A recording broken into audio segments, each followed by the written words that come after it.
आज की बात अब हर शाम सोमवार से शुक्रवार 8:30 बजे से।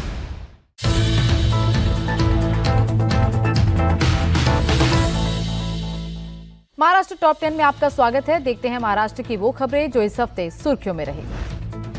पुणे में जेबिल की नई अत्याधुनिक मैन्युफैक्चरिंग फैसिलिटी का उद्घाटन केंद्रीय मंत्री अश्विनी वैष्णव और मुख्यमंत्री देवेंद्र फडणवीस ने किया। ये यूनिट एआई डेटा सेंटर्स में इस्तेमाल होने वाले इलेक्ट्रॉनिक कंपोनेंट्स बनाएगी। सीएम फडणवीस ने कहा कि महाराष्ट्र इलेक्ट्रॉनिक्स निर्माण, डेटा सेंटर और डीप टेक सेक्टर में अग्रणी भूमिका निभा रहा है। इस तरह के निवेश से रोजगार बढ़ेंगे और राज्य तकनीक व उद्योग का बड़ा केंद्र बनेगा। We are the data center capital of India, and that is why I think it is very important for us that this entire ecosystem around data center, around deep tech, around electronics, around chip manufacturing, it comes to Maharashtra.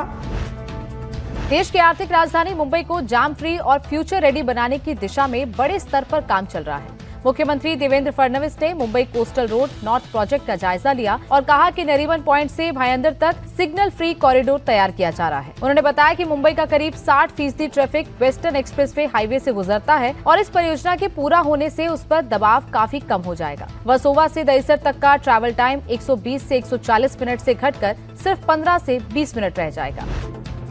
CM Devendra Fadnavis ने school enrolment festival 2026 के दौरान रायगढ़ जिला परिषद school में नए ideal centre का उद्घाटन किया। उन्होंने कहा कि सरकारी स्कूलों में शिक्षा और सुविधाएं बेहतर होने से अब कई जगह निजी स्कूलों के स्टूडेंट्स भी जिला परिषद स्कूलों की ओर आकर्षित हो रहे हैं। मुख्यमंत्री ने बताया कि डिजिटल लैब और नई तकनीक की मदद से बच्चों को आधुनिक शिक्षा मिलेगी, जिससे पढ़ाई आसान और अधिक प्रभावी बनेगी।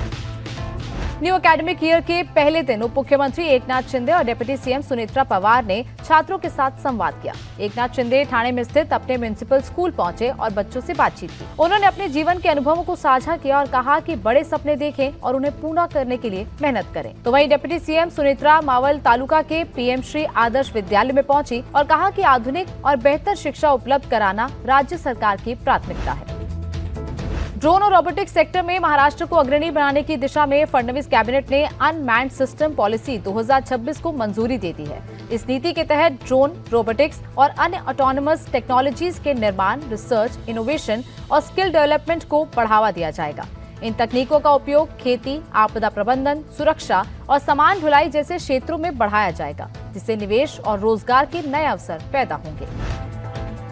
मुख्यमंत्री देवेंद्र फडणवीस की अध्यक्षता में हुई कैबिनेट बैठक में स्वास्थ्य क्षेत्र से जुड़ा एक बड़ा फैसला लिया गया। सरकार ने नागपुर में हाई एनर्जी मेडिकल साइक्लोट्रॉन परियोजना शुरू करने को मंजूरी दी है। यह मध्य भारत की पहली परियोजना होगी, जिससे कैंसर जैसी कई गंभीर बीमारियों की जांच पहले से ज्यादा आधुनिक और सटीक तरीके से हो सकेगी। महाराष्ट्र पुलिस अब और मॉडर्न, एडवांस और मजबूत होगी। इसके लिए केंद्र सरकार ने 733.28 करोड़ रुपए की योजना को मंजूरी दी है। इस योजना का 60% पैसा केंद्र सरकार और 40% पैसा महाराष्ट्र सरकार देगी। देवेंद्र फडणवीस ने प्रधानमंत्री मोदी और गृह मंत्री अमित शाह का आभार जताया और कहा कि इस राशि से महाराष्ट्र पुलिस की समुद्री सुरक्षा, साइबर सुरक्षा और अन्य आधुनिक सुविधाओं को और बेहतर बनाया जाएगा, जिससे पुलिस की कार्यक्षमता और सुरक्षा मजबूत होगी। ग्रामीण इलाकों में पानी की सप्लाई को बेहतर और कम खर्चीला बनाने के लिए मुख्यमंत्री देवेंद्र फडणवीस ने सभी ग्रामीण जल आपूर्ति योजनाओं को धीरे धीरे सौर ऊर्जा से चलाने के निर्देश दिए हैं। ग्रामीण पेयजल नीति की समीक्षा करते हुए सीएम ने कहा कि सौर ऊर्जा का उपयोग होने से पानी की योजनाएं बिना रुकावट के चल सकेंगी और बिजली का खर्च भी कम होगा। इससे गाँव में लोगों को नियमित रूप से पानी मिलेगा और सरकार की लागत भी घटेगी। मुंबई और मुंबई महानगर क्षेत्र में मानसून की तैयारियों की समीक्षा करते हुए डिप्टी सीएम एकनाथ शिंदे ने सभी विभागों को पूरी सतर्कता और जीरो कैजुअलिटी के साथ काम करने के निर्देश दिए।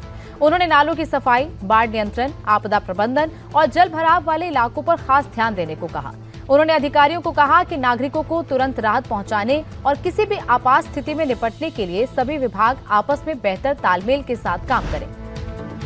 22 जून से महाराष्ट्र विधानसभा का मानसून सत्र शुरू हो रहा है और इस सत्र में सरकार महिला किसान सशक्तिकरण विधेयक समेत कई अहम प्रस्ताव सदन में पेश करेगी। मुख्यमंत्री देवेंद्र फडणवीस ने कहा कि इस बिल को लाने का मकसद महिला किसानों को अलग और स्वतंत्र किसान के रूप में पहचान देना है। इससे महिला किसानों को बैंक ऋण, सरकारी अनुदान, बीमा और अन्य सरकारी योजनाओं का लाभ आसानी से मिल सकेगा। फिलहाल इतना ही। हम फिर हाजिर होंगे महाराष्ट्र की नई खबरों के साथ।